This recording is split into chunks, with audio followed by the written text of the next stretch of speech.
Lo awa tozali en direct na téléphone na papa John ba oyo bayebi papa John te yazali révérend pasteur kuna na Londres Angleterre tokomeka mwa mke kotuna ye mwa bamituna concernant évolution ya makambo ndenge nini ezoleka na kati ya lingomba ndenge toyebeli conflit oyo ebandaki depuis 2002. Papa John ye auti na Kinshasa azui moi ba information kuna toyebi ndenge mingi na lingomba na biso tozali vraiment sous-informé tokomeka mwa mke kotuna ye mwa bamituna concernant conflit oyo ekomi na niveau nini parce que partout bisika bana papa Simo Kimbangu bazali ba mabondele ezali kosalema bazali ko na souci ezala côté ya 26 ezala côté ya 3 ezala ba oyo balobi bazana katikati souci ezali ke lingomba ezonga ndenge yango ezalaki yango na papa John mbote na yo.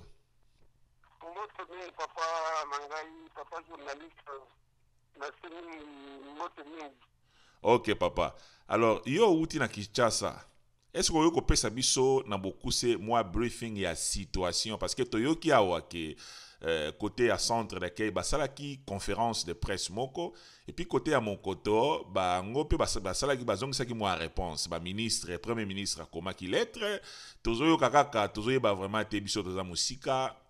oyo ozolanda ezali canal oyo elekisaka ba vidéo ba information na internet ba kolanda yo partout na mokili mobimba awa oko informer bana ya papa Simo Kimbangu ezala bao bazana 3 ezala bao bazana 26 ezala bao balobi bazana katikati ou bien ba congolais kaka to ba africain. Alors nini vraiment okoko lobana biso sur évolution ya makambo ndenge yango ekomi ndenge tolobeli awa dilobe ezali pana yo Basango tozali nango ezali kaka ete bandi kona biso ya 3 égale à 1 amate tozali kaka moto moko kasi natina ete bango basalaki conférence de presse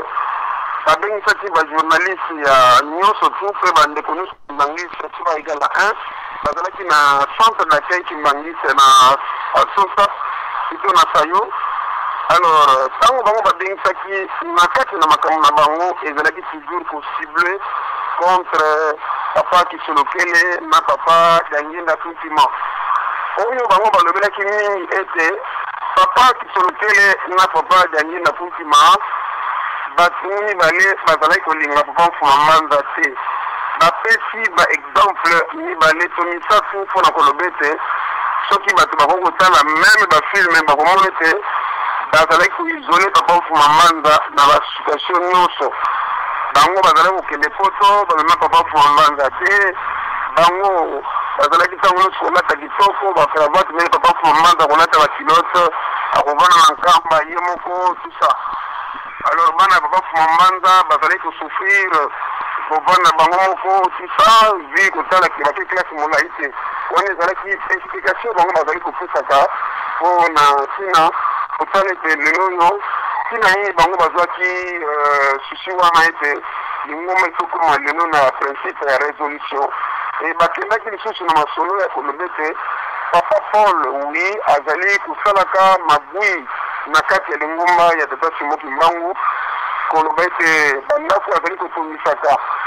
d'ailleurs azali mwana ya papa Kisolokele te bazali kosenga directement na gouvernement angolais gouvernement Congo ya ngambu ya Brazzaville mpona na Pointe Noire pe Congo na biso bakokotala ka ya papa Paul Dibuya ndenge bango bazobengelaka ye Paul Dibuya azali mwana un certain Dibuya. Alors aza na courage de s'encourager azali kotonga bandako na Kongo ya Kimbangu mpo etali alelaka bambongo na ye. Alors le chef spirituel de l'église Kimbangisi L3 azali content na yango te bango bakonzi ya lingomba na ngambo ya 3 bazali content na yango te donc bazali kosengaka ete likambo wana ekokosila mpe bazali kokontinue na kati na conférence na bango ete bato oyo bazali na 26 soi-disant mpona bango bazali barebele bazali bato ya M23 oyo bazali kosala rébellion contre Joseph Kabila et qui est le président en exercice na kati na mboka ya Congo Kinshasa ete bato ya mokoto bazali badissident donc assurete bandeko na ye moko oyo bazali na son ya koko na ye papa Simoki Mbangu lokola barebele pe badissidence pe batraiter oyo bazali kosambela na mokoto. Alors balobi balongola nouveau tel que signe oyo tolakelaka vert blanc et tolongola uniforme et il faut changer kombo ya église eloko oyo balobelaki mingi na kati ya conférence na bango yango wana e bazali kosenga na gouvernement ete bakoka kokata meko ya kokanga mokoto ezali résidence ya chef spirituel esengeli na chef spirituel mpe ya nkamba 3 égale à 1 akoma kovanda to akoma na résidence lisusu wana lokola 3e to 2e résidence na Kinshasa ezala mokoto yango wana faut faire déloger bato nyonso baza na mokoto ekoma permanence ya chef spirituel soki aye akomelaka wana na mokoto. Donc ezali basujet oyo bango balobelaki na kati na conférence na bango ya presse oyo basalaki bango batatu bafamba te ngai papa John nazalaki sur place na Kinshasa e nazalaki na kati ya ndako ya papa Fulutu na Gombe. Ezalaki papa Noël Kisolokelo oyo azali petit-fils ya papa Simon Mbangu na papa Papius Kisolokele Wamba ye mpe azali petit-fils. Ezalaki na mama Emerance Kisolokele oyo azali mwasi ya papa Firmin Kibandilazio oyo azali chef spirituel na biso hommage na ye pamba te azali susu ya nzoto te kasi ye alobaki ngambo ya 3 commettre ma bêtise en bêtise dit bazali ko manquer respect ya papa Kisolokele respect ya papa Kifwambanza elungana kiangani respect ya papa Jangena Bukima. Position ya gouvernement eza ndenge nini avant de komana ngambu ya 26 parce que toka kuna ke basala qui peut réponse mais position ya gouvernement eza ndenge toka ke ministre ya justice a signaki ke ba kanga mokoto toka ke premier ministre yepe a pesa ki pe ba recommandation na ye côté wana makambango eza ndenge soko ko éclaircir biso mwamuke parce que ozaki na Kinshasa. Bien sûr, le condamné n'a dit nazali conseiller biso tozali bato tokota réunion après bapapa bango nyonso tu baconseiller tokota réunion mpona kotala ndenge nini tokoki kobatela lingomba na biso héritage monene oyo tata Simoki Mbangu atikelaki biso bato mwindo. Alors bango bato ya 3 égale à 1 bakomasaki bafinance bambongo ezali réalité oyo ezali kokache na kati na mboka pamba te ntango bapesaka mbongo bapapie oyo bato wana bango basinaka kuna nzambe abongisaka toujours batinda yango mosusu na mokoto po ete bato mokoto mpe bayeba ndenge évolution ya makambo ezali kokende bayebisaka toujours bandeko ya mokoto te vos frères des centres sont en train de vous activer na situation boye na boye bino bolobi nini po ete biso bolingi kosala to tokata meko boye tokanga likambo boye. Alors bakambo bango basalaki mpona kofinance na ndenge ya conférence na bango résultat nango yango oyo balobaki ete biso tolongola bato ya 3 et plutôt 26 égale à 1 banongwa na mokoto. Donc bapesaki ministre ya affaires étrangères d'abord le premier ministre oyo ezali Matata Mponyo respect epai na ye pamba te azali premier ministre en exercice arépondaki bango na lettre bango batindelaki ye liboso mpona kosenga ye après conférence nationale na bango oto conférence presse oyo bango basalaki pour kokanga mokoto ministre atindaki lettre mpona koloba ete papa chef spirituel papa Simoki Ngani ete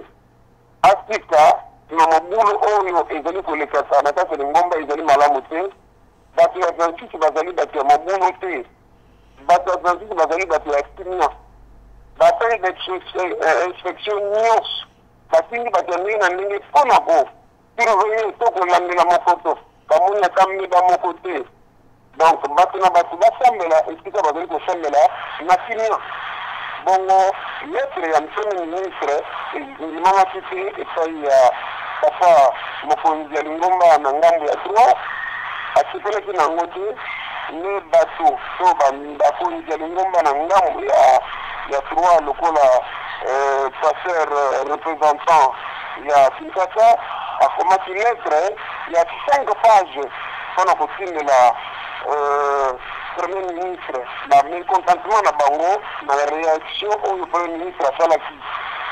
bameni kolobela ye ke non aza na droit te ya kokoma balettre ya ndenge wana il faut koexécuter formatation spirituelle azali Saint-Esprit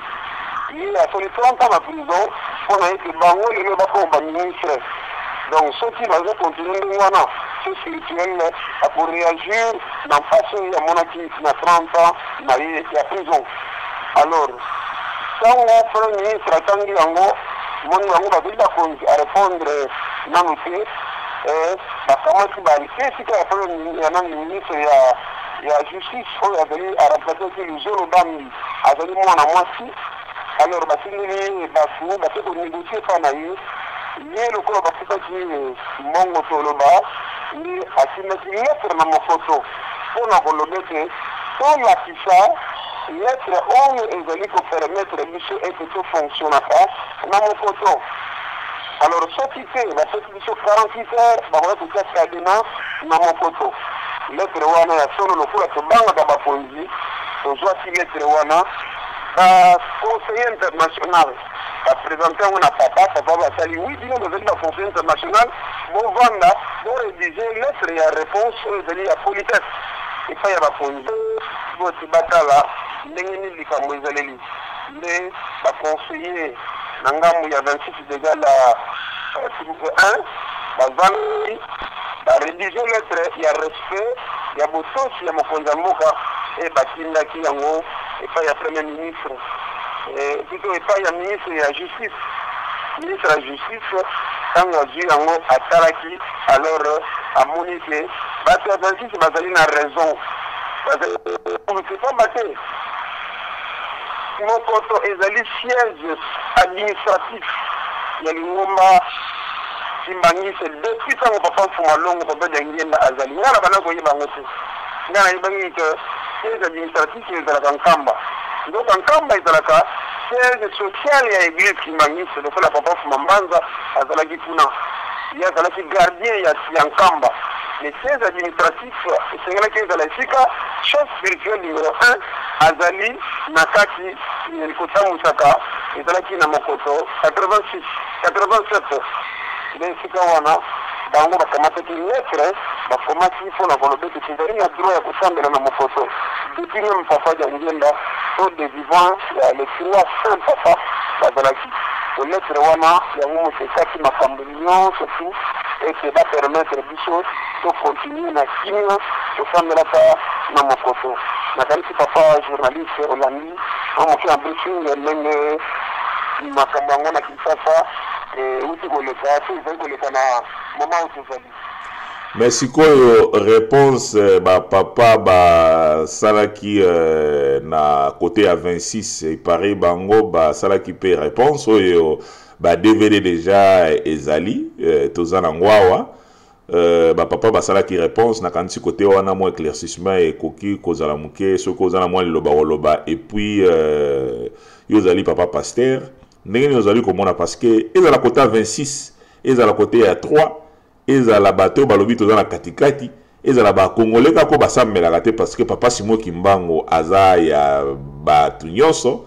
okoloba vraiment liloba nini parce que bato nyonso si balembi ba conférence ba lettre ba ministre ba nini tout ça na makambo ya Nzambe ezosala vraiment pasi liloba nini okokozala nango.